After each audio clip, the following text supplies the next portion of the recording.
Hi, everybody. It's your host of Freedom to Fight, and you're Mathis. And I have an exciting new guest on my show today. I'm very thrilled that more mental health professionals are coming on my show. I hope that we all network and use our voices together. Benjamin Holmes is an LCSW, that stands for Licensed Clinical Social Worker. He is a business owner times two. That was a lovely one-take introduction, so good job. I am a licensed clinical social worker in Nashville, Tennessee. I have an office here in the Green Hills area where Benjamin Holmes Counseling and Switchback Counseling Services operates out of. Hi, my name is Benjamin Holmes, and I'd love it if you gave me less than 3 minutes of your time today. Over the last 4 years, my company, Benjamin Holmes Counseling, has provided over $300,000 in free or reduced rate mental health services to Tennesseans. Yeah, I think that's the way to approach it. It's not like you can't bring the dog eat dog world environment into caring for people. Those values are, then we design a set of investment strategies that will keep you in line with what you say is important about your experience. This business established and it's profitable, and I've got flexibility. I've got a lot of passive income with people working for me, and I can free up some time. So I started easing back into jiu-jitsu with scheduling private lessons at Liberdade here in Nashville that is owned by world champions Milton Bastos and Alex Barcelona. And so kind of getting started with just some private lessons, and then they had noon classes on Mondays and Wednesdays. And so I was like, okay, I'm gonna free up my schedule and start going 2 times a week. Did that. They added a Thursday, so now I go 3 days a week. When my kid isn't sick and everything aligns, we go on Wednesday nights. He goes to the kids class. My teenager now, who's 16, he goes to the adult class with me. And so sometimes I get 4 classes in a week, which is super great.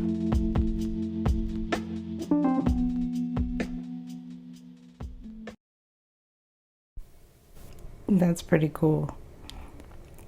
Well, welcome to the podcast.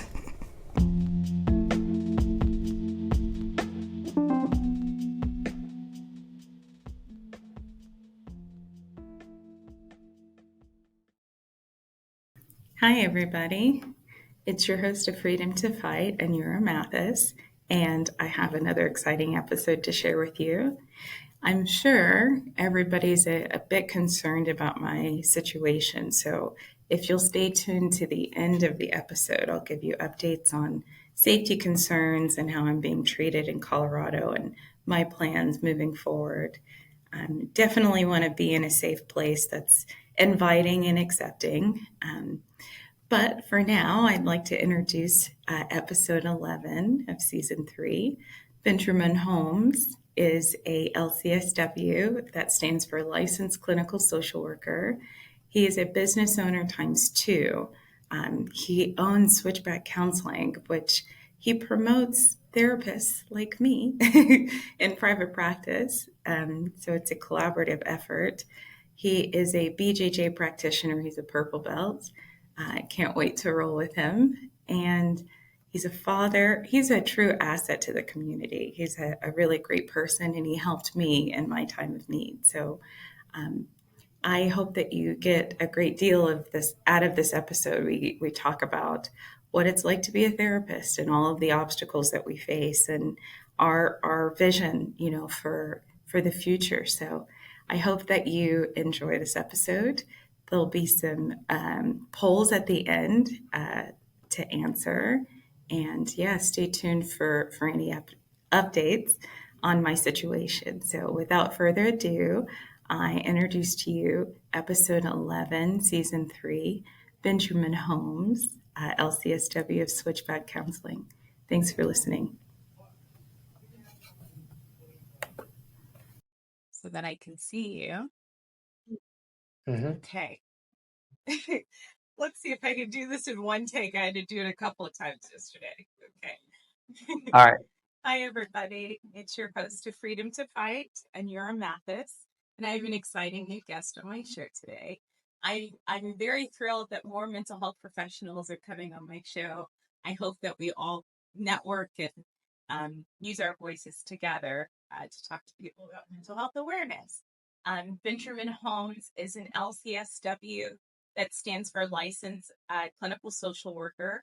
He is a business owner times two of counseling practices over in Tennessee. He is a purple belt in BJJ. I'm so excited to talk to you about that and any competition experience you have. And host of his own podcast, 8 Domain Podcast. And I'll share all those details. But yeah, I'll turn the mic over to you to introduce yourself. Well, thank you so much. It was a lovely one-take introduction, so good job. I am a licensed clinical social worker in Nashville, Tennessee. I have an office here in the Green Hills area where Benjamin Holmes Counseling and Switchback Counseling Services operates out of. The for-profit side is Benjamin Holmes Counseling. We have kind of a boutique-style mental health group practice that allows the clinicians to have complete and full autonomy over the businesses that they want to create. I provide the support, the supervision for licensure eligible clinicians, and then there's a pathway to promotion that I could spend an hour alone just talking about how passionate I am about the way that I built that business. And then we have a nonprofit arm called Switchback Counseling Services, and Switchback is a near to my heart name because I love hiking, and the experience of hiking up a long summit in Colorado or Mount Rainier or the Blue Ridge Mountains, it's never linear. And we talk about how healing is never linear and jujitsu journeys are never linear and things like that. Well, so I named it Switchback because that is kind of how life works, just like going on a hike, and it's just one step in front of the next, even though sometimes you feel like you're going in the opposite or wrong direction or you're going downhill but if you just keep taking those next right steps, you do make that progress up the mountain, so to speak. So that's the meaning behind Switchback Counseling Services. Hi, my name is Benjamin Holmes, and I'd love it if you gave me less than 3 minutes of your time today. Over the last 4 years, my company, Benjamin Holmes Counseling, has provided over $300,000 in free or reduced rate mental health services to Tennesseans. While I take great pride in the fact that no client has ever been turned away due to their inability to pay, I've had to face the reality that in order to compensate our therapists appropriately, I can't keep operating in the for-profit space the way I have been. The problem is that I hold the following two beliefs. One, everyone who seeks mental health services should be able to receive high-quality treatment. And two, therapists should be paid accordingly given the time and money it takes to become a mental health provider. So in an attempt to honor both of these convictions, I founded Switchback Counseling Services, which is a 501c3 nonprofit organization. The mission of Switchback Counseling is to make high-quality private practice mental health services accessible and affordable to all Tennesseans. We are in the process of contracting with several major insurance companies, which will allow clients of Switchback to use their health benefits. We will also offer an aggressive sliding scale policy that allows some low-income clients to pay as little as $10 per session.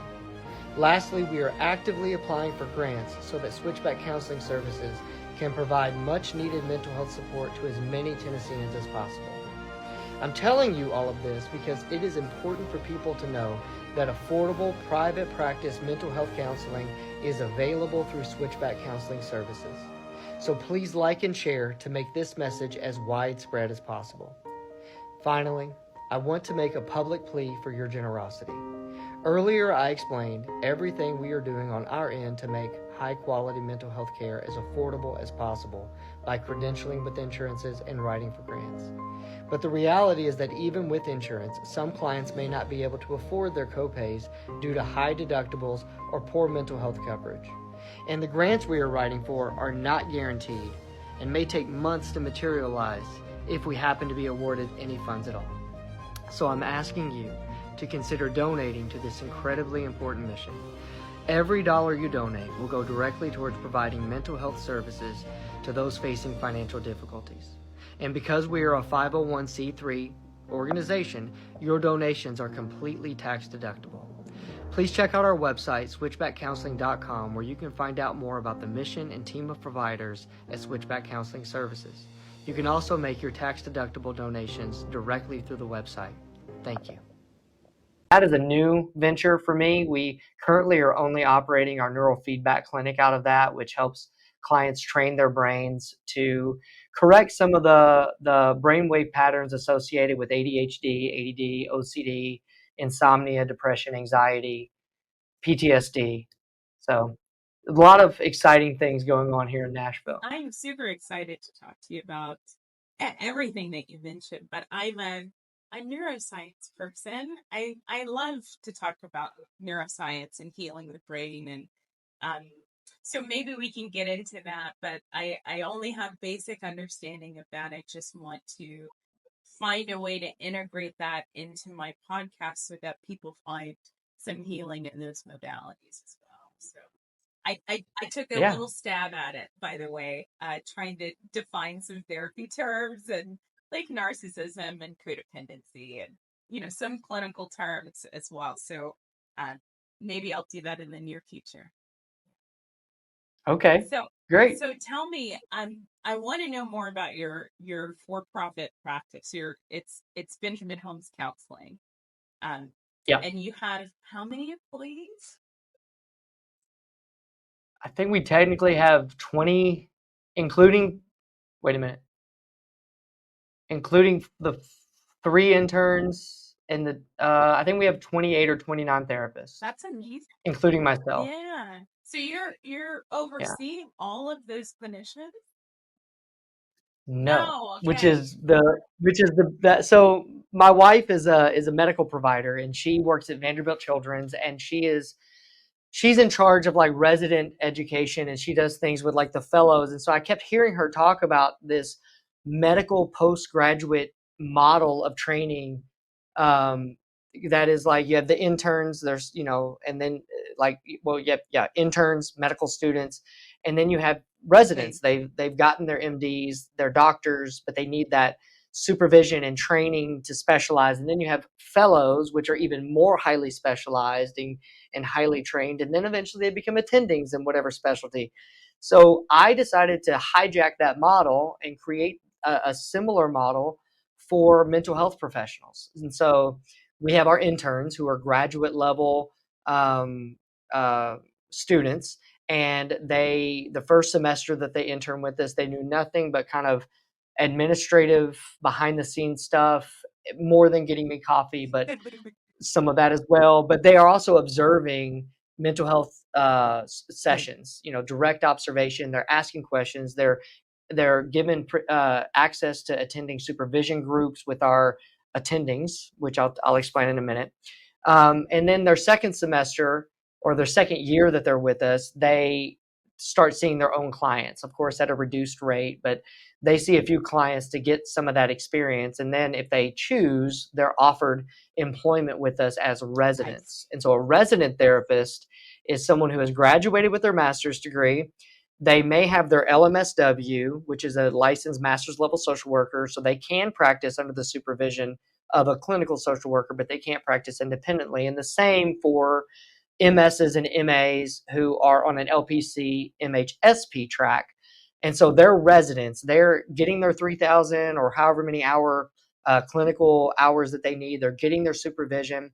And that's like a 2 to 3 year time frame, depending on how much they can commit to this. We have people who do it full time. They see 25, 30 clients a week. We have others who have full-time jobs and only see 10 to 12 or 13 clients a week, or sometimes even less. So there's full autonomy given. As long as you're covering payroll and expenses and not costing me money to employ you, then you can kind of take it at your own pace.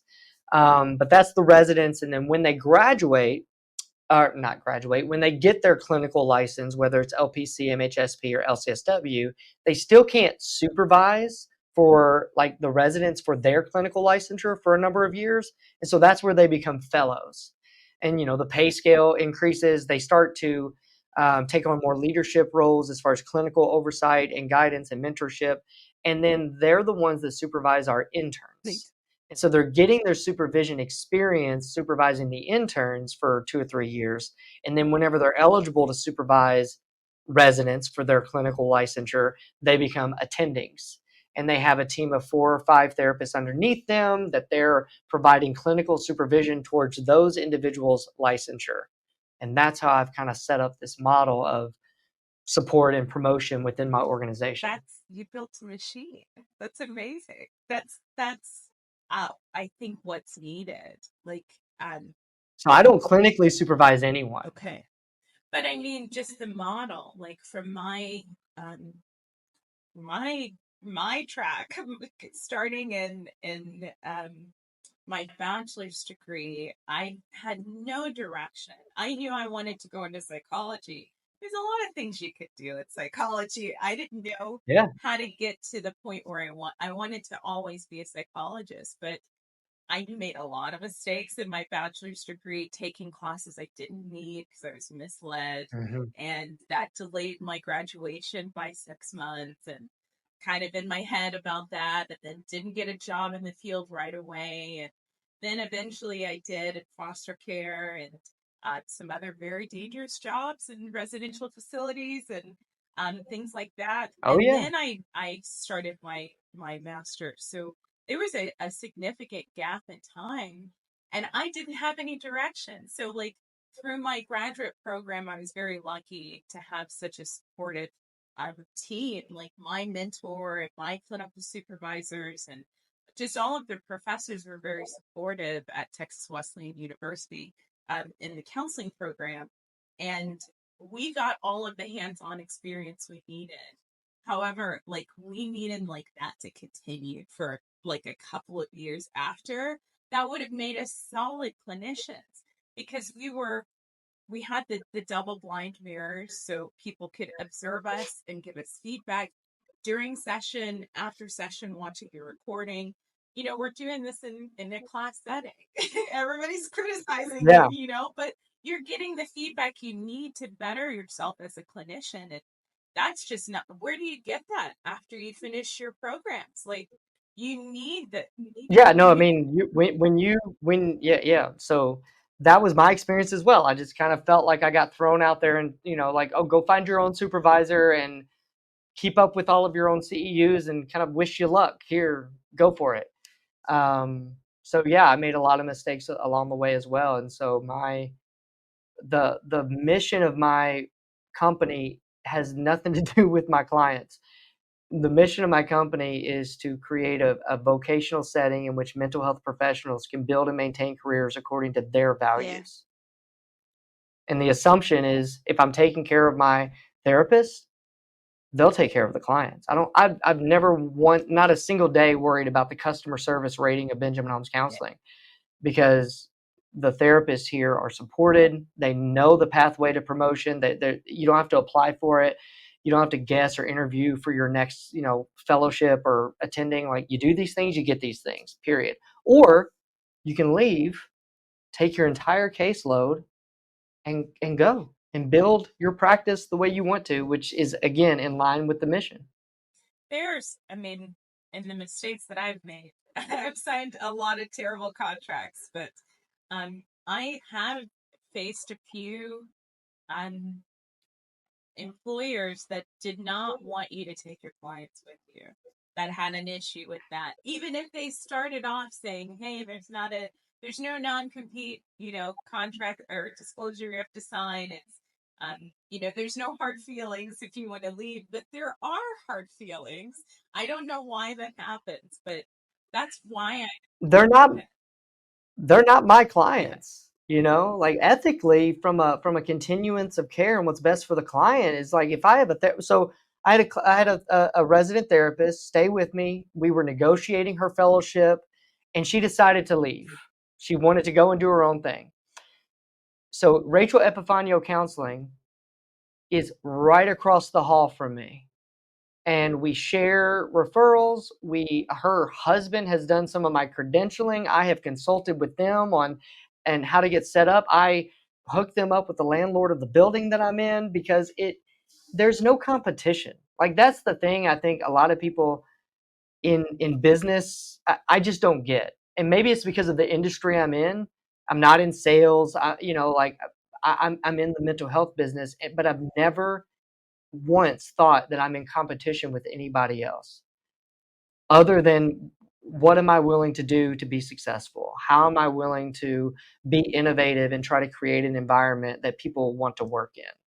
And so that has been what has been the, I guess, brought me some success. Yeah, I think that's the way to approach it. Is it's not like you can't bring the dog eat dog world environment into caring for people. I mean, I think it just takes the attention away from it. And um, I don't know if I've ever found a clinical environment outside of my internships. I will say I did 2 internships, one at a community mental health center and then one at a hospital. So I got to train with residents. It was an invaluable experience, but all of the work positions that I've had, I didn't Yeah. feel like I could do that type of work for a long period of time because I didn't feel supported, because I didn't feel I was being heard. And then in certain circumstances, there were clients that were being abused. So I left anyway. I feel like the world needs this model. It needs people like you so that we have the right support so we can provide the best quality service to the people that are suffering. Yeah, I 100% agree. And anybody who hears this podcast and wants to, you know, have parallel thinking with me, go for it. Build your thing and make the world a better place by taking care of the people who take care of the people. That's kind of where my heart is like I no longer have any ambitions of being the most skilled or credentialed or trained up clinician. It interests me very little to add any more letters at the end of my name. What really excites me is promoting and supporting the people who do want that. Who want to go get the EMDR and the brain spotting and the neurofeedback certifications and the EFT certificate. Go for it, and I'll support it. I'll pay for what I can.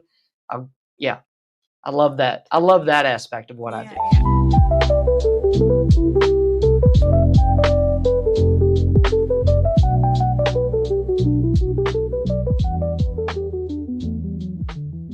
Just want to ask, so Benjamin, what's the weather like in Tennessee now?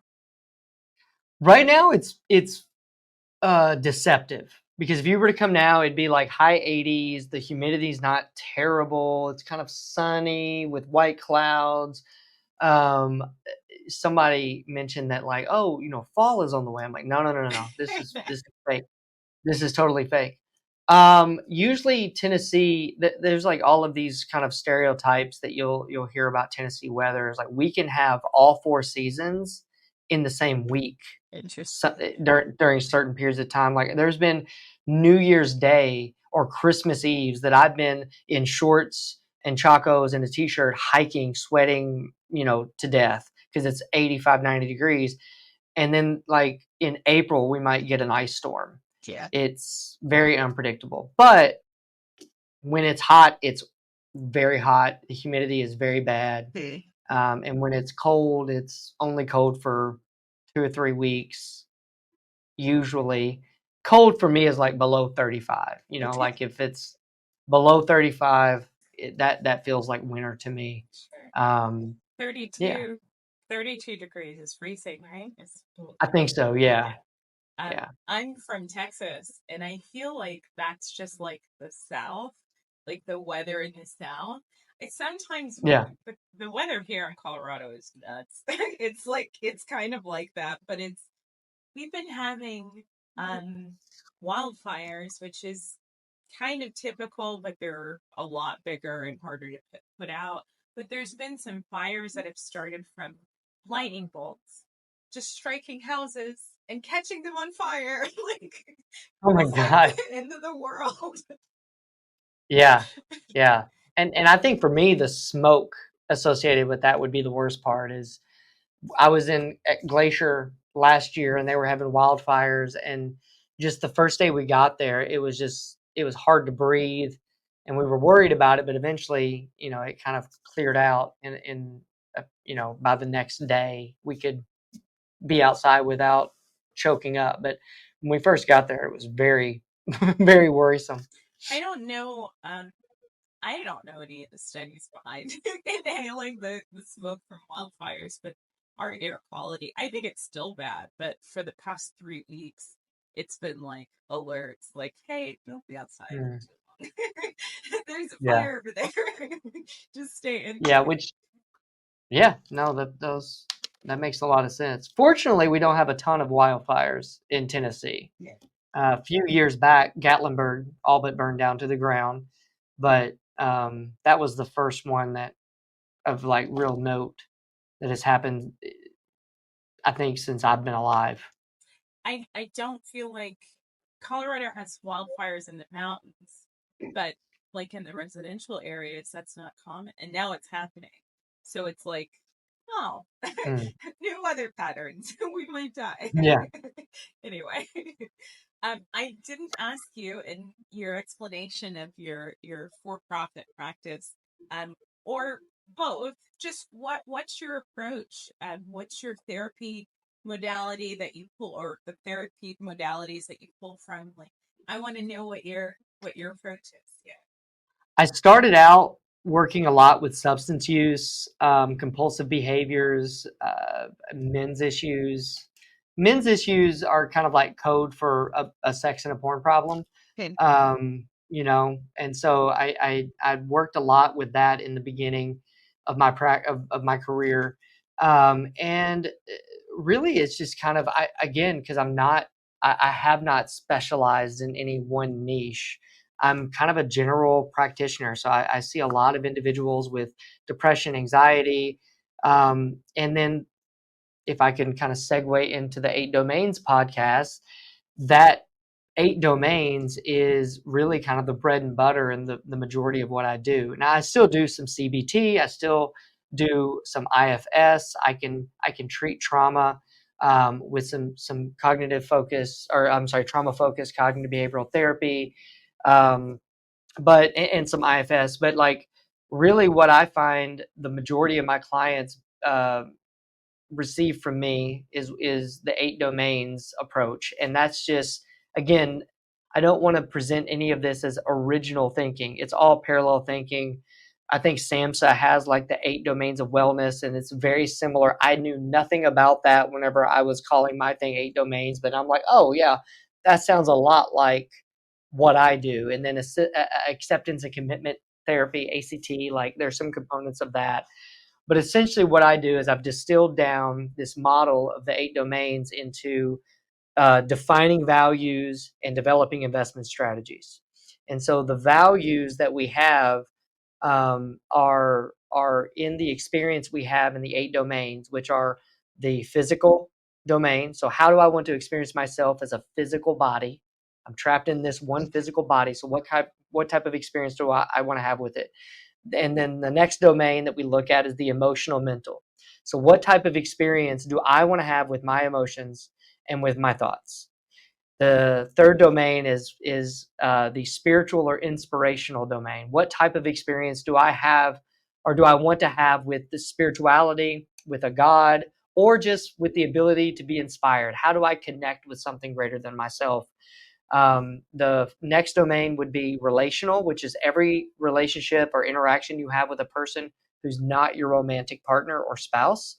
So how do I want to experience myself as a friend, a child, a parent, a nephew, niece, a customer, an employer, an employee? How do I want to experience myself in these different interactions? Then you have the marital romantic domain.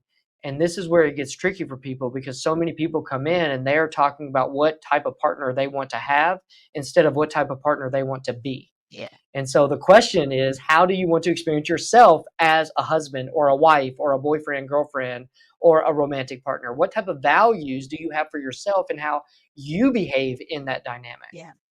Right. And so then we look at the vocational domain, which is not necessarily what you do for money, but what you do for meaning. And they can be the same thing for those lucky enough to be able to combine those two. But it's what type of experience do you want to have with yourself as someone who works and creates and provides something to society? And what type of experience in the next domain is do you want to have with money? As you spend and as you earn and as you save, what type of experience do you want to have as you interact with money? And then the last domain is recreation. What type of experience do you want to have with yourself as someone who recreates? Well, what are you recreating? You're recreating ideas, energy, yourself through hobbies, through, challenges. So those are the 8 domains. And then once we've identified and articulated clearly what those values are, then we design a set of investment strategies that will keep you in line with what you say is important about your experience.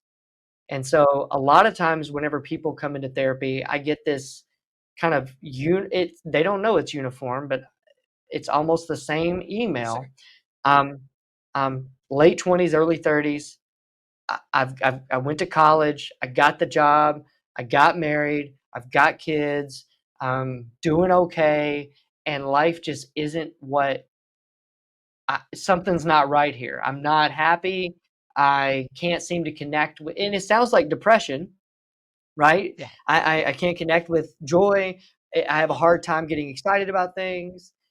So then what happens is we get in here and we start to examine the ins and outs of their life, how they are actually living it. And it's aimless because they don't even know what they value. They've never sat down and articulated what is important about their experience as they live this life. And so then once we get there, we say, okay, well, what do we need to do to bring you in line with those values?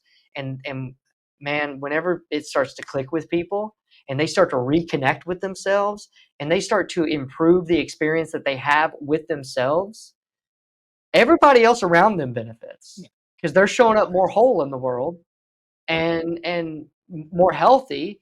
And yeah, so that's kind of where my practice has evolved into. Really almost, I'd say 70-80% of the clients I see, that's what we work on. I think that's It's more coaching than mental health therapy, but there's a lot of overlap there. I have to. Oh my goodness, I have so much to say. Incredible model. I think that is a for sure way to be the most effective. And you said when people change, things change around them. They're what the saying is. Can you do couples therapy with what person? Yes, because you're changing. If that person changes, the dynamic changes. It can't stay the same. So, the benefits of going to therapy is for your benefit and for everybody else's benefit. But I think that your model really does do a wide. There's a wide spectrum of things that you're focusing on, which I mean, I think some clinicians just don't feel like they're either capable of addressing those other areas or they just don't find them to be as important. But I think having that wide view uh, and really looking at are you practicing your values? Does your life look like are you aligned with your values? I think that's the problem for most people is they're not living their life for themselves. They're living it for, maybe their family or their community. And this is how it's supposed to be. I live my life for a long time that way.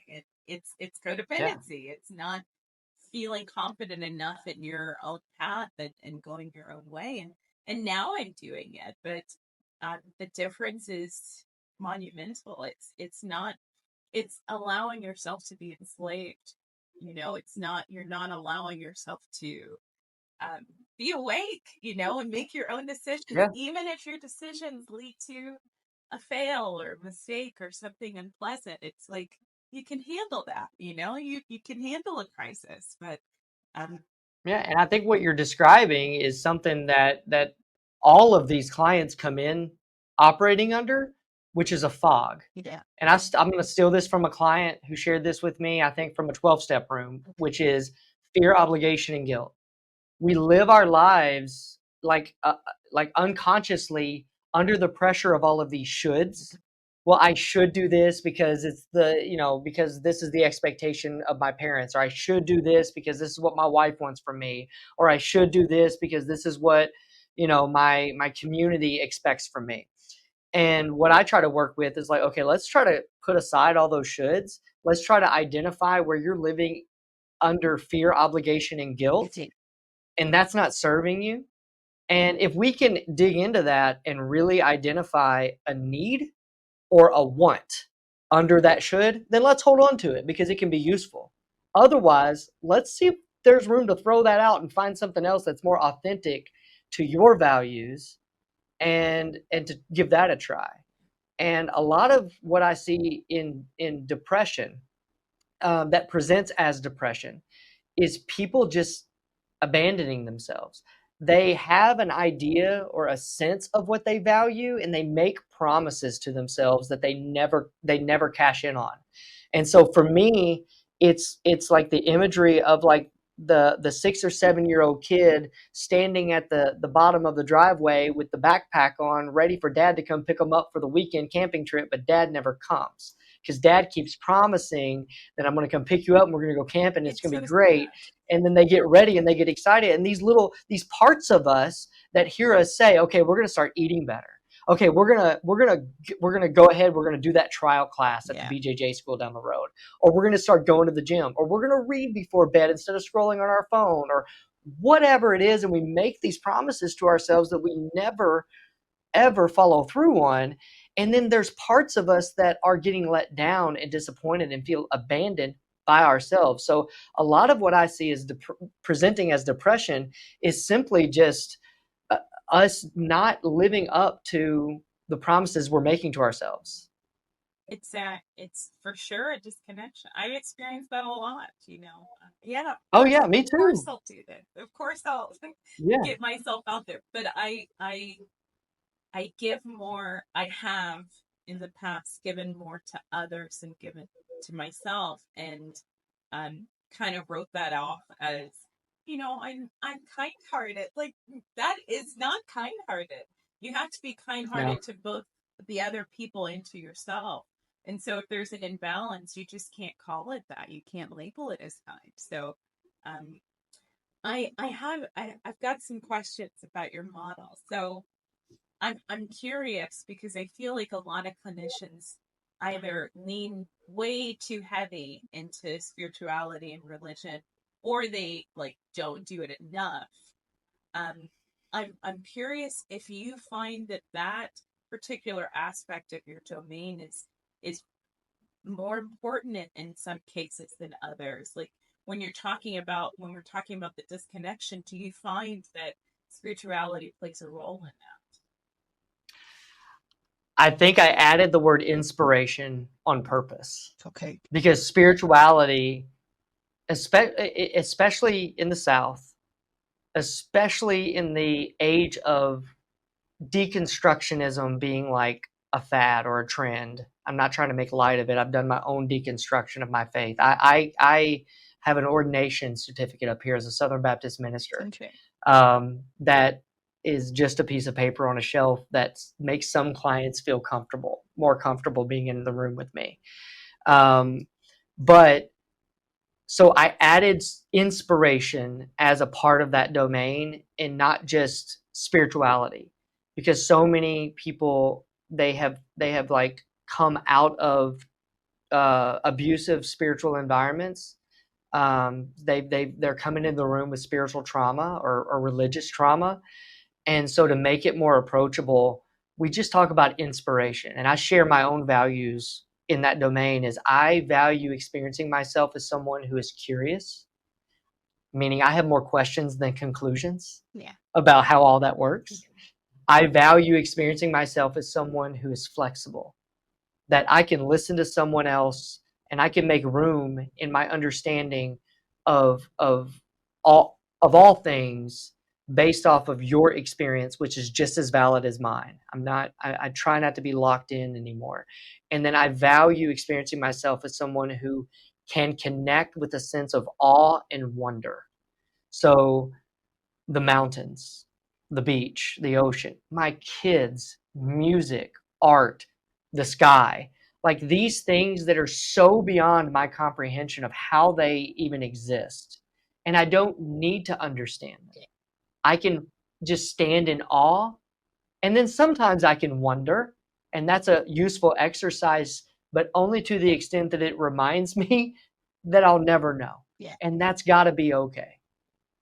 So I do think that people come into my office and there's some trepidation around addressing that spiritual, inspirational. Now, for some, they don't. They're locked into their current religion, their spirituality, they're evangelical or they're Catholic or they're Muslim, and they've got it locked down. And I never for a second question or try to debate that with them. Again, because it's all valid. Whatever is useful is useful. Yeah. And so long as it is an authentic, genuine representation of what you value for yourself. Well, thank you for thoroughly explaining that, because in talking about spirit, I've got some spiritual trauma. I kind of did a little dissociating thinking about that, because I've shared some of my experiences publicly on my podcast, and I kind of want to bring some awareness to some dysfunctional groups. That's really all the point of that is. And I feel like maybe that's why it's even more important to me as a practitioner to make room for my clients to believe what they, what works for them. I don't need you to subscribe to my ideas, but I also need to make sure that I'm not keeping myself small in that area because I'm a little afraid of, overstepping, or I need to make sure that I own that part of me, because it's the strongest part of me. I've worked on that more than any other part of me. It's something I work on daily. So it's something I think I need to bring to the table, but I don't know the balance just yet, because I grew up in spiritual communities, like learning meditation. Since I could sit upright, like all of that Buddhist philosophy, and that's part of my background. And I feel like I don't know how to integrate it. I don't know how to bring that to the table, but I'm trying. I think you mentioned something really important of like, we as clinicians, it is a delicate balance between exposure and disclosure, right? We never want to expose ourselves to our clients, meaning we make it about us. Yeah. And now you're talking about your spiritual trauma and your spiritual journey, and then I take over and start talking about mine. And now you're more interested in me than you are you, which is not the point of therapy. But we can disclose, and I can totally relate to you that it is such a fine line of what is disclosure and how far into disclosure can you get before now you're just exposing. Yeah. Right? I wish that I had a formula for that, but I don't. And that's why I think you also said something about you don't want to be small. And the first thought that I had was I never feel small, because my current concept of inspiration or spirituality allows for everything, which is big. Yeah. Right? And so that openness and that flexibility and that curiosity of having more questions than conclusions creates so much space in the room for clients to be heard and to be, when you start asking a person about them, right? Like that's healing in and of itself. Oh, you care. You want to know about that? Because so many people go throughout their lives and no one's interested in what they really think or how they really feel about things. And that's why we are so in demand right now.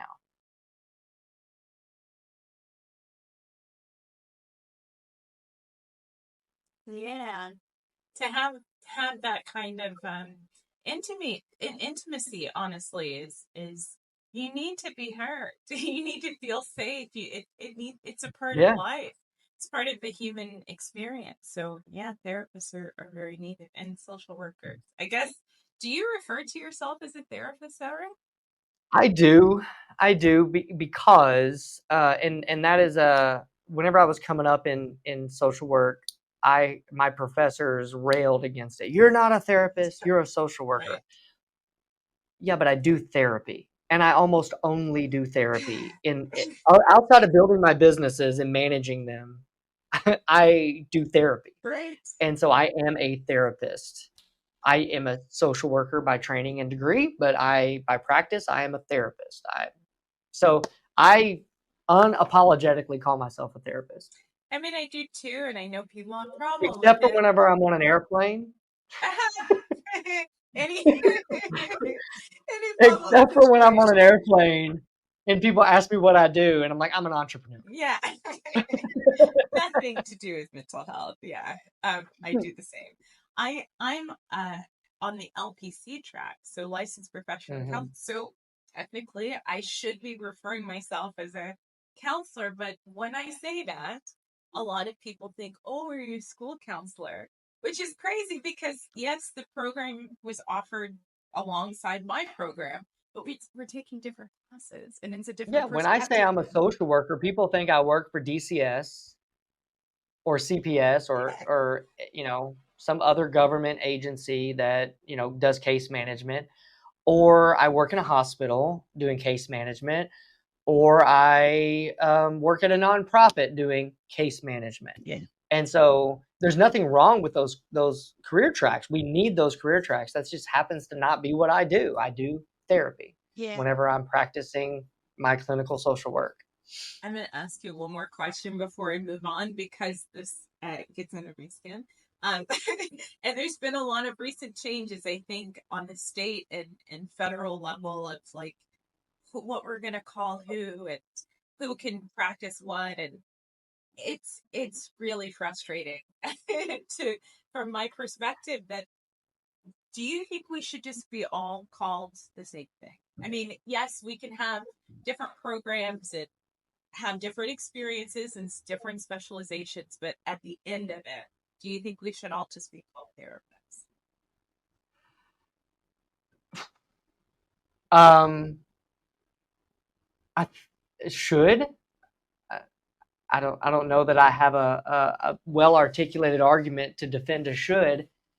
I think you I think you should be able to call yourself the thing that you do.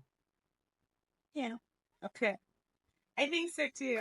I mean, there's the licensure from Texas was LPC. I think it was LPC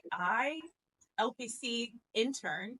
Now it's Oh, LPCA associate. But now it's different because I'm in a different state. It's candidate and so these are all strange, and they have different yeah. requirements. Colorado, I think it's 2,000 hours, but you can't complete that before 2 years. So that it's a 2 year Which is minimum. insane because you can do 3,000 hours in Tennessee, but you can't do it in less than 2 years. So I've got several resident therapists who are on track to do it within 2 years. I've actually got one who's going to be done with her hours, but she can't apply for her board exam until that 2 year mark. And so to have to stretch out 2,000 hours over 2 years, that, yeah, There's things that I don't could, work. But I'm yeah. not going to harp on that too much. I'm grateful to have this position and to be able to see clients remotely, that means I can Oh, travel and I absolutely. can help That changed life for a lot of providers to be able to start doing people. things more virtually. Yeah. And it'll always be my go-to, but I want to talk about BJJ now. Let's do it. Yeah, yeah. So I, of course, am learning quite a bit. Just 2 stripes on my white belt. So tell me about your journey. You shared a bit with me before, but how long ago has it been since you started So BJJ? my first day on the mat was like over 16 years ago. Okay, yeah. It was like January or February 2008. And I started going, I did my research, right? Like I went to the mall and I talked to the mall Gracie Jiu-Jitsu instructor, and I had one question that I knew to ask, and it was like, how long to get a black belt? And I had this mall BJJ or mixed martial arts guy, or I can't even remember, but he was like, oh yeah, if you come like at least once a week, we'll probably get you to black belt within about 5 or 6 years. And I'm like, okay, thanks for your time, because that was an instant no-go for me. But I ended up landing at an academy called Zanshin Dojo with Eric Silver was the instructor, and he's a Hickson Gracie black belt. And it was very traditional Gracie jiu-jitsu. So we did self-defense, and we did kind of this Gracie jiu-jitsu basic kind of fundamental, not basic, but fundamental curriculum.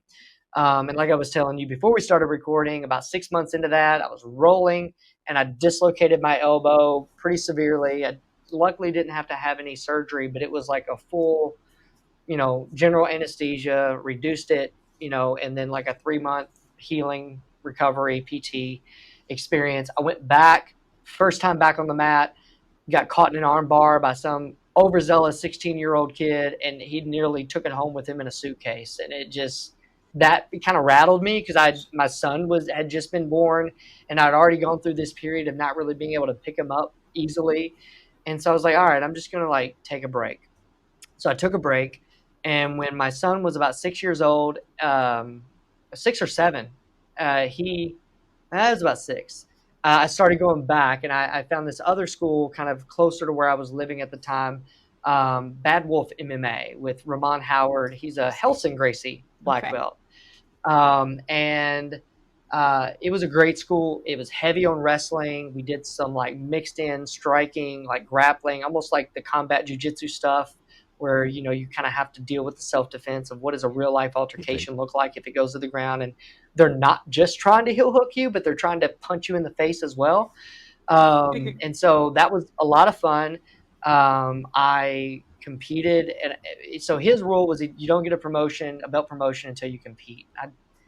I don't like competing. I've only competed twice. Once whenever I was a fresh white belt, it got smashed and submitted both times, and then at the gi and the no gi, and then I competed basically I competed for my blue belt, and I placed second in my weight division at gi and no gi. And it wasn't a 2-man division. I fought like 3 or 4 times in each division, and lost in the finals to the same just stud of an athlete, just a better athlete and jiu-jitsu practitioner than I was. So took silver, got my blue belt, did the stereotypical blue belt move, and dipped out for 7 years. So, but during that time, life transitions. I went through a divorce and was just really struggling financially. Didn't have a lot of time. I was like driving for Lyft on nights and weekends whenever I didn't have my kids, and just struggling to make ends meet. And so there's not a lot of time or resources to devote to a hobby like jiu-jitsu. Yeah. But I stayed fit. I stayed active. I worked out, in the garage and ran and things like that. And so whenever my life kind of changed to where I was able to kind of get this business established and it's profitable, and I've got flexibility, I've got a lot of passive income with people working for me, and I can free up some time. So I started easing back into jiu-jitsu with scheduling private lessons at Liberdade here in Nashville that is owned by world champions Milton Bastos and Alex Barcelona. And so kind of getting started with just some private lessons, and then they had noon classes on Mondays and Wednesdays. And so I was like, okay, I'm gonna free up my schedule and start going 2 times a week. Did that. They added a Thursday, so now I go 3 days a week. When my kid isn't sick and everything aligns, we go on Wednesday nights. He goes to the kids class. My teenager now, who's 16, he goes to the adult class with me. And so sometimes I get 4 classes in a week, which is super great. Wow. But I've been at Liberdade now for about 2 years, and it is just unlike any of the jiu-jitsu experiences that I've ever had. It's a community. There's so many black belts there. Like it's kind of insane, because I came from Zanshin, 1 black belt. That's it. It was Eric. Bad Wolf MMA, 1 black belt. Yeah. Ramon, like that was it, or Jamal. He goes by both names, but like, but at Libertage, it's like Alex and Milton are both, world champion, IBJJF world champion black belts. And then there's Zach and Javi and Derek and Eddie and like Madison. And there's just on any given Friday night, which I rarely ever get to go, there might be 6 to 10 black belts in the room. And it's just such a wealth of knowledge. Yeah. And it's such a great like learning environment. There's no hint of fight school or fight club, which I love because again, I'm 42, I've got kids, I got a business, I, you know, so um, it's just been fantastic. I have no interest in competing. I get all of the questions answered that I need answered on Monday, Wednesday, and Thursdays at noon. And it's just a great way for me to connect with myself. It's such an embodiment practice to where it doesn't matter what is going on in business or in my marriage or with my kids or with my finances.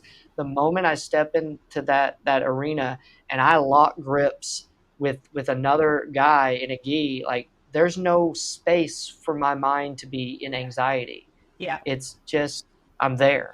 Oh my And so goodness. that is one of the most beautiful 3 hours a week that I give myself. Yeah. That's amazing. I mean, it's good that you have experience in different environments and you know kind of like what you should expect. But just hearing that, getting a black belt in 6 years, I didn't think it was possible. I thought it took 10 years of training, and Well, I maybe think I'm wrong. I think it varies. Sure. And the reason I didn't go to that school is because that was not my understanding that a hobbyist like me, who's not got aspirations of becoming a world champion anytime soon, Yeah. it, like that would be way too fast. And so I asked that question to weed out schools and instructors that would not be legitimately teaching Brazilian Jiu-Jitsu at high fidelity.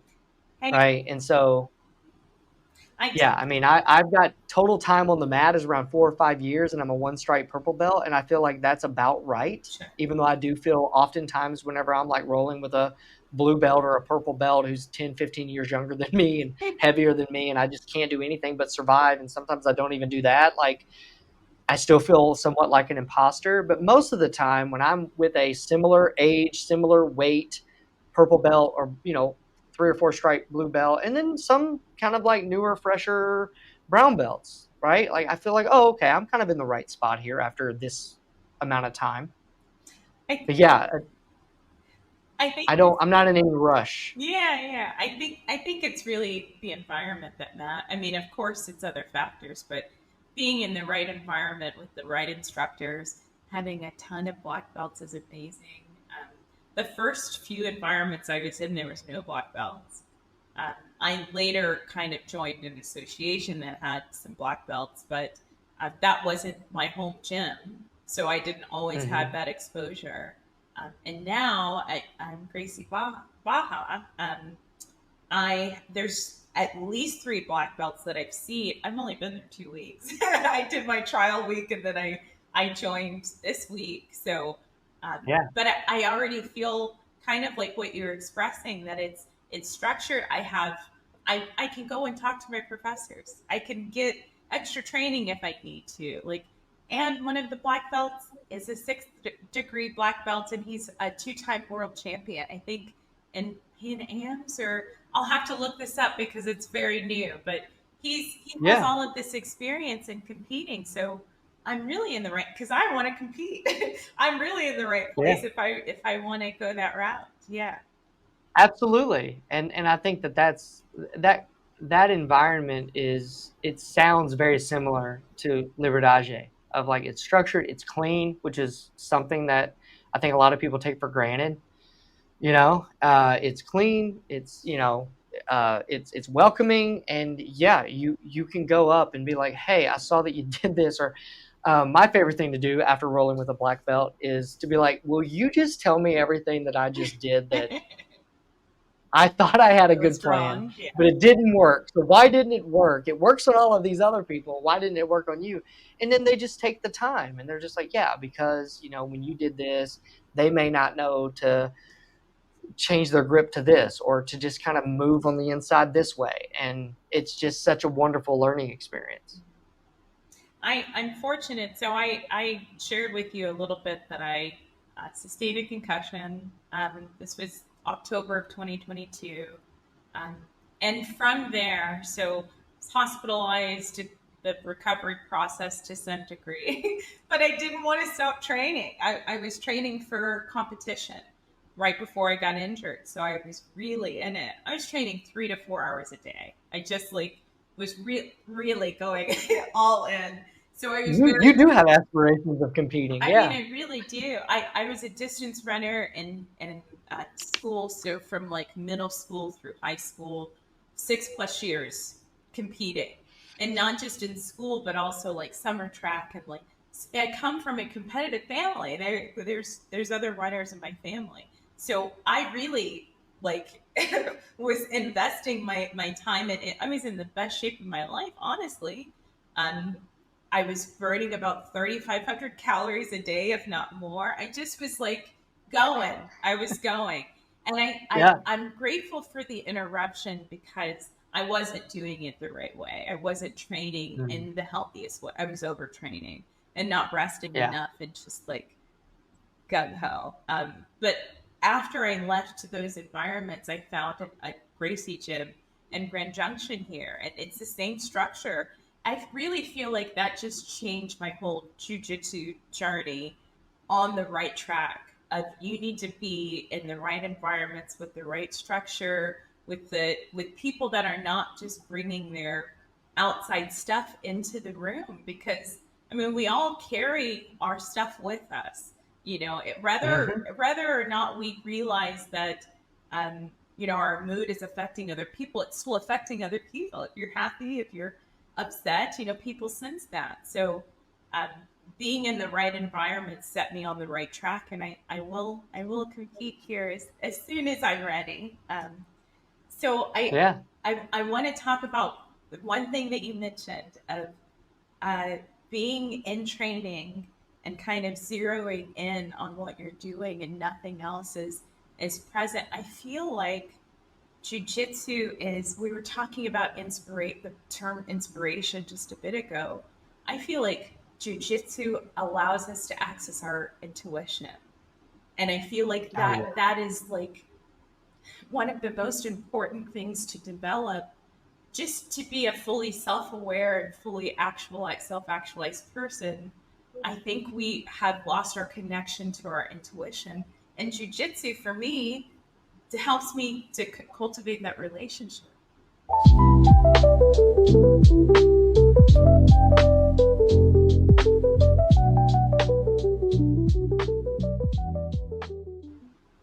Yeah. And there's a really interesting book. I'm looking at my phone because I want Sure. to pull up the title of it, Okay. that I've listened to on Audible.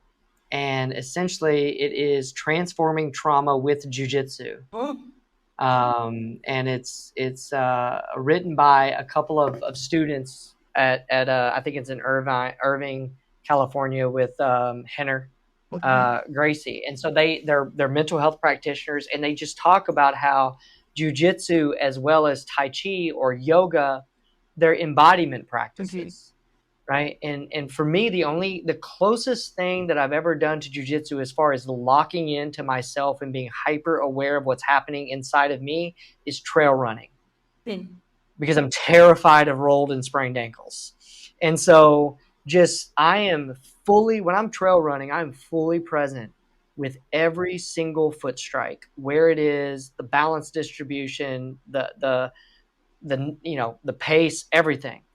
And so similarly with jujitsu, because it is such a highly physical um, adventure in problem solving, that if I solve that problem based off of emotion, reactivity, aggression, I'm going to get hurt. Every time I've ever gotten hurt in jujitsu, it's because of me. I have never, not once, been hurt by one of my training partners. It's never happened. And so when I am locked in and I'm listening to my ego. I'm not shutting my ego down. I'm listening to my ego. I'm having a conversation with my ego, and we're negotiating along the way of, okay, this choke is locked in, but I can still kind of wiggle a little bit. I'm still breathing. I'm not, like I can feel it. Okay, well, now he just got this hook, or now he, like the other day, Monday, one of my favorite training partners, his name is Art. He's a 4-stripe purple belt, but he is just so much more athletic and good and skilled, and he just knows how to do all of these things, and he's a really good teacher too. I love training with him. But he had, taken my back. He had sunk in this choke. Of course, like I'm working on the choke side hook. I get out, I sneak my hips out, and then he just like goes belly down with the choke still in, and he's trying to choke me with my head on his shoulder, with him locked in. So my head is here, and he's on his belly. And I'm just thinking, I'm like, okay, this is a new problem. No one has ever tried to do this to me before, and I'm finding that like I'm okay. I don't need to react. I can feel him squeezing, and when he squeezes, I can just kind of like breathe and relax, and I'm okay. And I was okay, and then our coach was like, "Art, you got to hook something. You got to get a hook somewhere." And so then he reaches over with his foot and gets me basically in a crucifix with the choke sunk in, and then I have to tap, because then it's like, okay. But that whole experience, I am locked into only that experience. I was not planning anything. I was not ruminating about a past conflict that I felt was unresolved. I was not worried about what payroll was going to look like this week. I was not troubleshooting anything other than, am I okay? Yes, I'm okay. Okay, is there anything that we can do here? Well, maybe. Let's try this. And I'm just locked into me, and that's it. And I'm problem solving, a and it just demands all of me in that moment, and that to me is what embodiment practice is all about. Yeah. And that's what I think is so healing to so many people, is because so many people who are out here dealing with the hypervigilance of their trauma, or the rumination of a lost relationship, and they're just stuck in that cycle of thought that just keeps them locked into that thought. And when you step into a jujitsu situation, or a yoga situation, or a trail running type situation, to where if you're not paying attention to only what is happening in your body right now with this situation, you're going to get hurt. It's just like such a relief to the nervous system, even though we're putting these insanely strenuous, circumstances. I'm never like triggered like anxiety. There's never any anxiety about it, right? Once you kind of get into the milieu, and you know your training partners, and you kind of build a rapport with them, it's playful Yeah. all of the time. It's so much fun, To me. because I know they're not trying to hurt me. I know I have agency over my body too, because again, people who have been, their autonomy, their bodily agency has been violated through, sexual assault or physical trauma. The sheer fact of me being able to say stop, and my training partner immediately respects that, it can give me a sense of control, and how it's empowering to say, okay, you're participating in teaching me that I have control over what happens to my body, which can be amazingly healing to someone who experiences a physical trauma. Well, if I haven't said this before, I don't think I did. That's really how I found martial arts. Is I was looking for self-defense classes, because I experienced a physical abuse in a relationship. I've experienced abuse in other forms, just not in that way, and so woke me up like, oh hey, I didn't think this would happen. And I need to make sure I can defend myself if it ever happens again. So I looked for some women's classes, signed up, and then realized that, oh, these are martial arts that we're learning. We're learning Muay Thai, we're learning Brazilian Jiu Jitsu and wrestling. Like we're learning MMA in the Yeah. scope of self defense. And so So yeah, I needed to. I sought out martial arts to help me heal trauma because that's what science literature says. Dr. Bessel van der Kolk, The Body Keeps the Score, conveyed Mm-hmm. that. I've listened and read that book several times in my lifetime, and I just wanted to see if that would help me, and it really did almost immediately because I took a few of the women's classes and then I went directly into all of the members classes with the men, and I didn't feel unsafe. Like I felt welcomed in the beginning, and the transitioning into that, I felt anxious because I have social anxiety, kind of that. But I didn't feel like any of them were going to hurt me. And really, I didn't really ever have an experience where any of the men were like intentionally trying to hurt me or do something unsafe. There's one guy that was just starting out that was hitting me a bit too hard, and there were some training partners that I had on down the road, but they were women.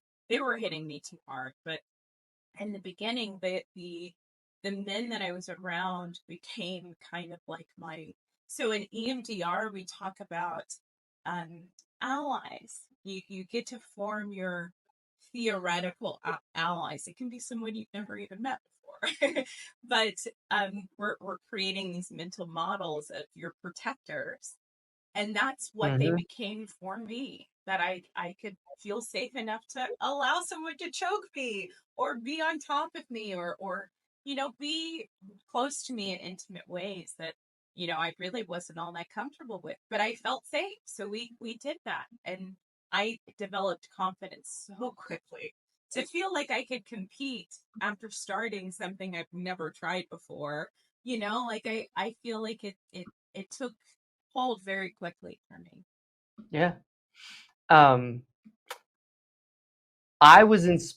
So I am inspired by one of the black belts. Her name is Madison at Liberdage, and she was one of the first ones that I started doing privates with. And she's this, just beautiful person who is very feminine and very pretty and very, like she's a voice coach, and she's this certified killer. Like she's a black belt in Brazilian Jiu-Jitsu, which like for people who don't know, they just don't know. But the people who do, like when you achieve that, like that means something. And around the time that I started training and doing privates with Madison here and there, every once in a while, my daughter was born, and she was very young. And I'm just looking at Madison, and I don't know Madison's story. I can't speak for any of her experiences, but my assumption, and I get that it may not be a correct one, but my assumption is that Madison's no's are not suggestions or requests. When Madison tells someone no, it's not a suggestion or a request. Right. And I want so badly for my daughter to have that confidence. So, she's 3 now, and I'm negotiating with her mom, like around 4, around 5, I want to get her in, because we know the numbers, the statistics of like sexual assault on girls by the time they graduate high school. It's like a quarter or more of all girls will experience some type of scary physical altercation before they graduate high school. And it's people they know. It's not the rando, sketchy looking guy on the street. It's classmates. It's coaches. It's family members. It's neighbors. Mm-hmm. And so I want my daughter's no's to be more than suggestions or requests. Yeah. And so that's one of the values, I think, of women's self-defense and learning it. And even for me, as as not a big guy, like I'm again 5'9", 165 pounds, 42. I'm not the strongest guy in the world. And for the first time, in a that I can remember, when I walk into a room full of other men, I don't feel like the smallest guy in the room, even though I might be, just because I've got this confidence. I've got this experience of rolling with the 195-pound CrossFit Tim and the 205-pound or 225-pound former rugby player from Australia. And I do okay. Yeah. And it's in and so it really is just this like elevation of your self-confidence, but it's based in reality. It's based in experience, Right. not just this inflated ego type. Sure.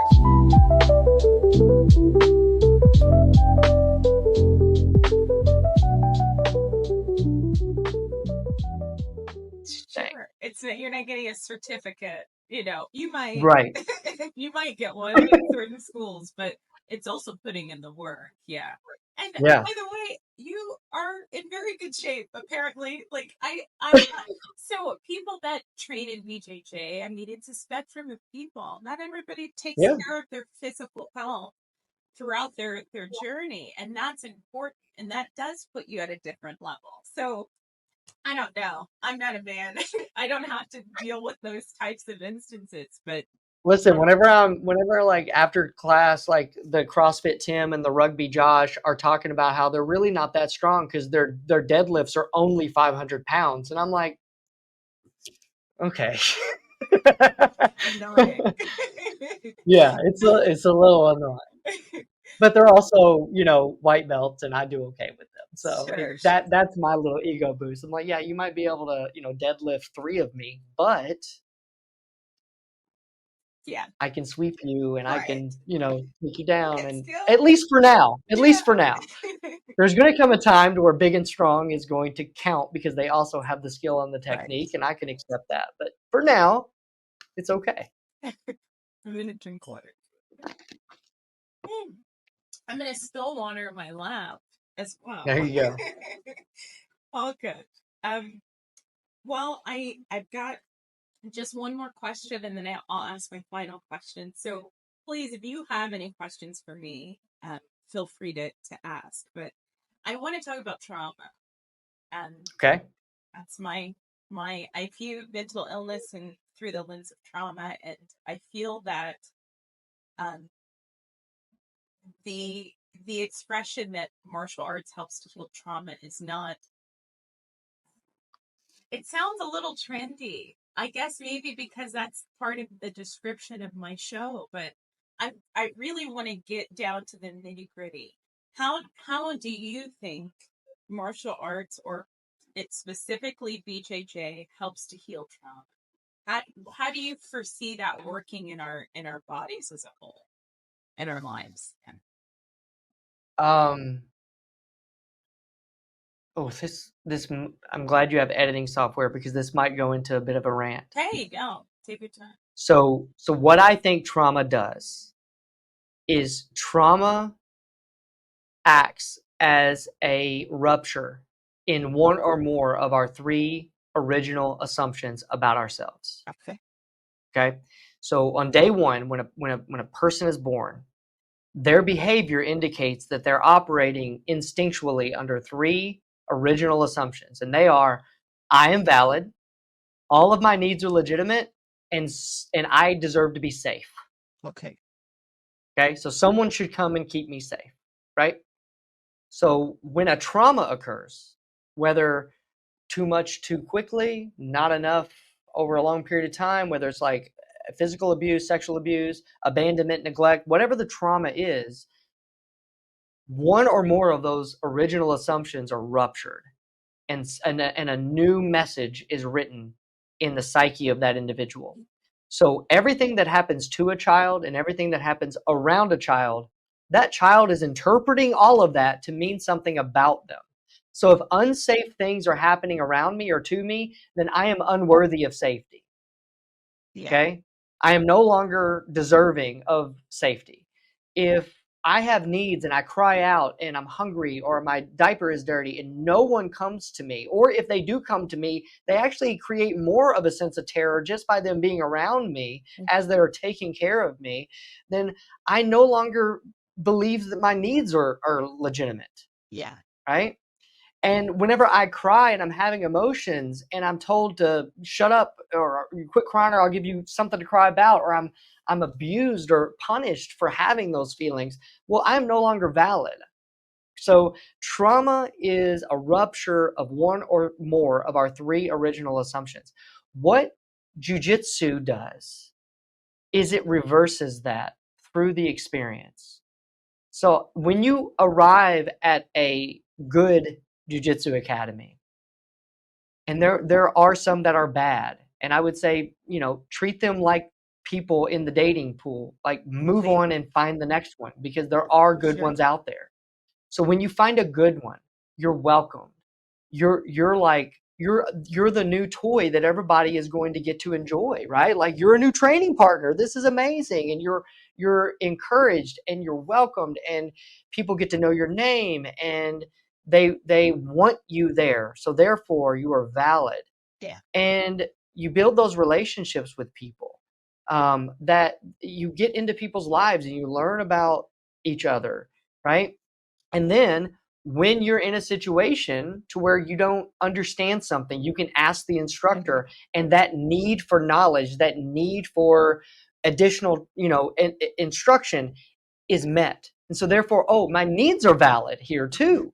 Yeah. And when I tap, when something is not going right, it doesn't feel good in my body, and I can say, stop, tap, or whatever the indication is, people immediately respect that. Not only am I valid and my needs are legitimate, but people keep me safe. I'm deserving of safety.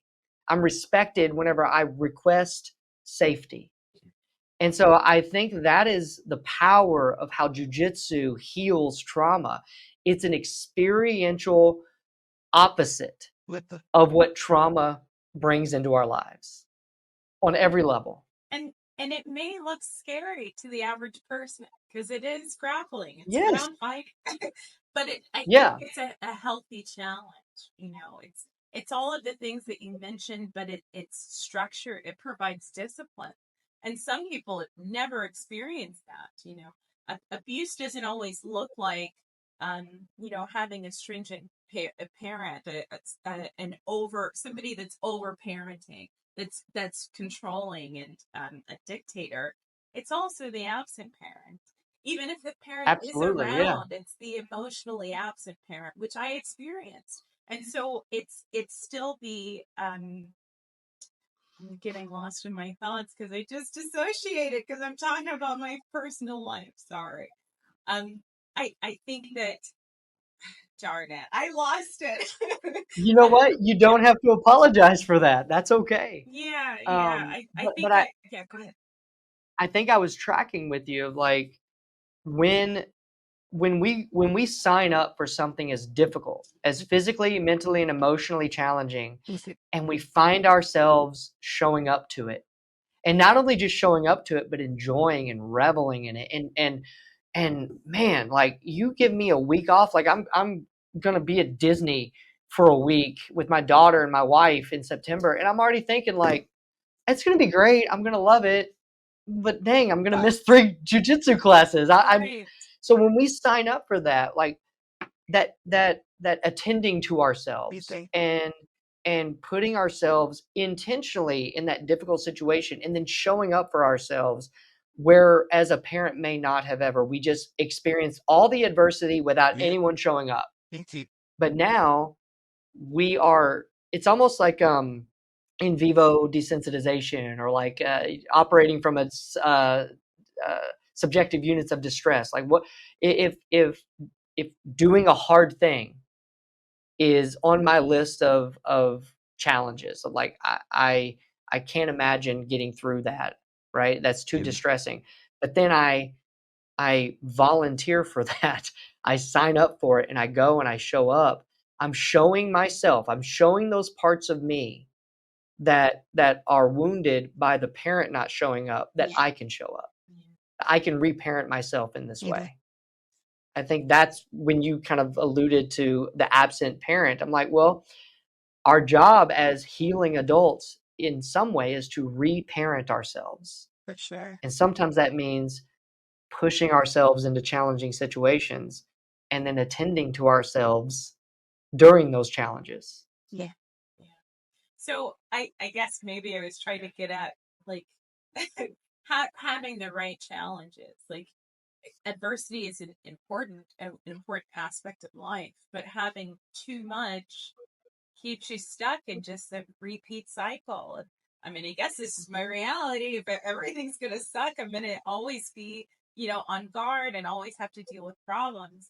That's not great. And it's not great to not have enough adversity either, because you're not growing.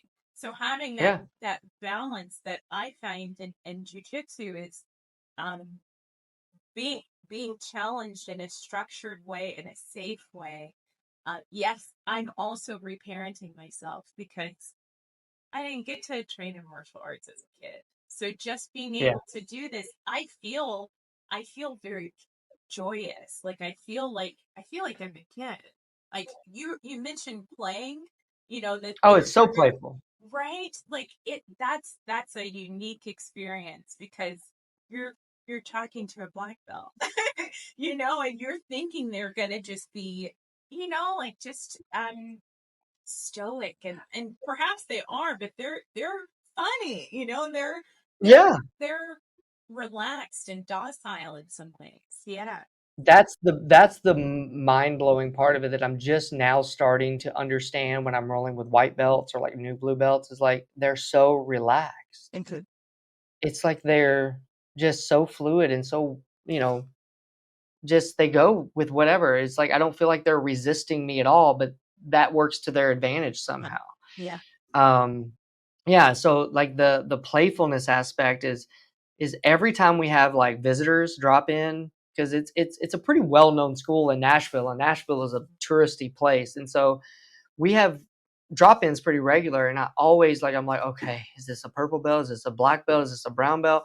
Because my initial thought, for whatever reason, is like, oh crap, like they're gonna come in here with an ego, like they have something to prove or whatever, and they never do. They're just always the nicest, polite, and a lot of times they're just so grateful to just be there that Yeah. they get to train and they ask questions. And it's just jujitsu people are just, they're so, by that point of having a colored belt, you're so used to not being good at it that you kind of go in and assume that you always have something to learn, Yeah. right? That I've visited other schools, and that is one of the things that I try to keep in mind of like this is not me going to another school like Cobra Kai to represent my school at this school, but it's just an exchange of ideas. And there's so many like moments where you just crack up laughing Mm-hmm. because you're rolling with somebody and they do something you've never seen before, and you're just like, I don't know what to do with this, but good job. Like I congratulate a lot of my training partners whenever they pull something off, and I'm just like, I don't know where that came from, but man, that was awesome. And when you're doing it like live in the role, communicating and playing and just making light of the whole situation, which is so much fun. That to me, that's the best way to learn. I mean, I feel safe enough to fail and to ask Hmm. questions and to just be around all the different types of people. I mean, it doesn't matter. So, I felt my empowerment through training in jujitsu has allowed me to start the show. It's allowed me to take on other projects and be more myself. I've come into myself on this journey, and I've learned that the error in my ways was that I was giving my power away to someone that, I mean, we're human beings. We're gonna disappoint each other. We're gonna let each other Yeah, down.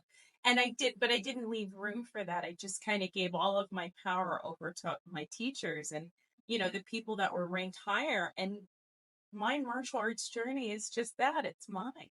I need to yeah, own it and direct it, and some spaces are not the right spaces to be in, and I'm glad I've learned that. So, um, I think the last thing I want to say before I ask my last question is, um, you said something very early on about the ego.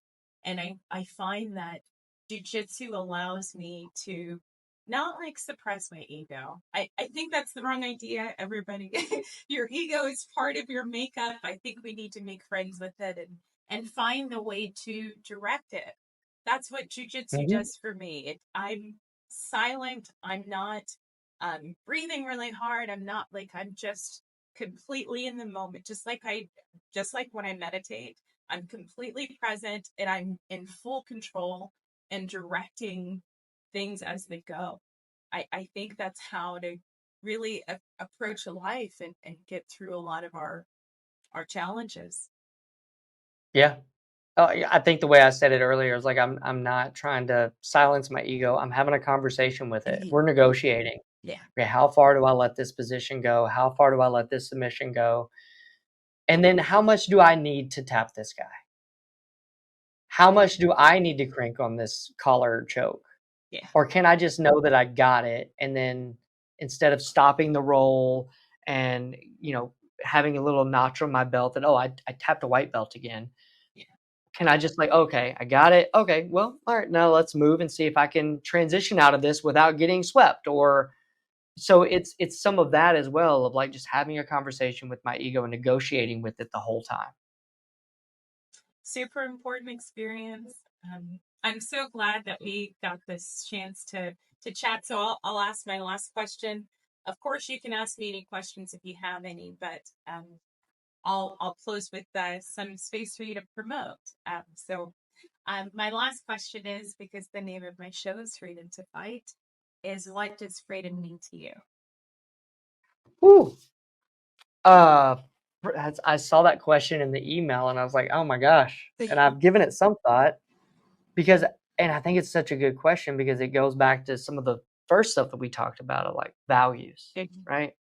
I think freedom is knowing oneself well enough to be able to show up the way you want to show up in all aspects of your life. So there's a quote that I love, and I think I read it in like a John Eldridge book back in my 20s. Is let the world feel the weight of who you are and let them deal with it. Yeah. So first you got to know who you are, and then you live that out unapologetically as best you can, apologizing obviously where apologies are warranted, but those apologies are probably warranted because you weren't living in line with your values. Yeah. Because I don't know anybody who values hurting other people's feelings or taking advantage of people or being dishonest. I mean, I'm sure there are some people, but the people that I have in my life, none of them value being bad to other people. And so if we're just living in the full weight of who we are and what we value, I think that's freedom. I think that's beautiful. I think that that's been my intention throughout my whole life, and I think I found it. I think I'm more of myself than I've ever been, but I'm allowing myself to become what I'm becoming. Maybe I'll be a black belt one day. I don't know what my path is, where my path is going to take me, but I'm I'm on the right path. I'm going in the right direction. I'm connecting with people like you. You're so incredible. Gosh, thank you so much. I appreciate you saying that. And listen, this has been one of the better conversations that I've had, especially about blending mental health and jiu-jitsu. Listen, like that's so much better of an idea for a podcast than the one I came up with. So like I'm a little envious, but you're doing your thing and it's fantastic. And I can't wait to like get more involved in like listening and seeing your episodes and paying attention to what you're doing because I think you're onto something here for sure. Thank you so much. It's just what I feel like I just felt. It just happened, It just was like, well, you got to do this now. You got to tell people about it. Like, how do you do that? You talk on air, So thank you again for. So I do have a question for you. Sure. I have a question for you. If you could interview and have on your podcast anyone either in mental health or martial arts, you don't have to pick one from each, but just who would it be? So I'm sorry. Do I get two options or No, just one. Just one. But they have to come from. It's just one, and they have to come from the world or the lane of mental health or martial arts. Or I have to, he's always going to be on my list. Joe Rogan's always going to be on my list because he's. I was going to say Joe Rogan too.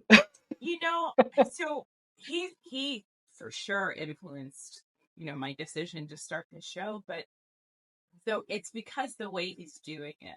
Like, I want it to Yeah. be a natural conversation. I think most podcasts are formed that way, but he's also like, he's not picking just one lane. It's not just, oh, let's just talk about martial arts. No, let's talk about all Yeah. the interesting things. And so Yeah. I've had a musician on my show. I'm trying to get comedians on my show. I'm trying to get different perspectives. And he's a comedian and he's like done television and he's done all of these things that I also have interest. I want to do some stand-up comedy. I think that's a huge healing modality. I think if you can find time to laugh, genuinely laugh really, really hard every day, it'll improve your life. It improves my life. So Yeah. that's my answer is Joe Rogan. Yeah. Yeah. I was going to say Joe Rogan for a very different reason. Oh, tell me. Just for the views. Okay, sure. What better way to promote your podcast than by having one of the most famous people in the world on your podcast? For sure.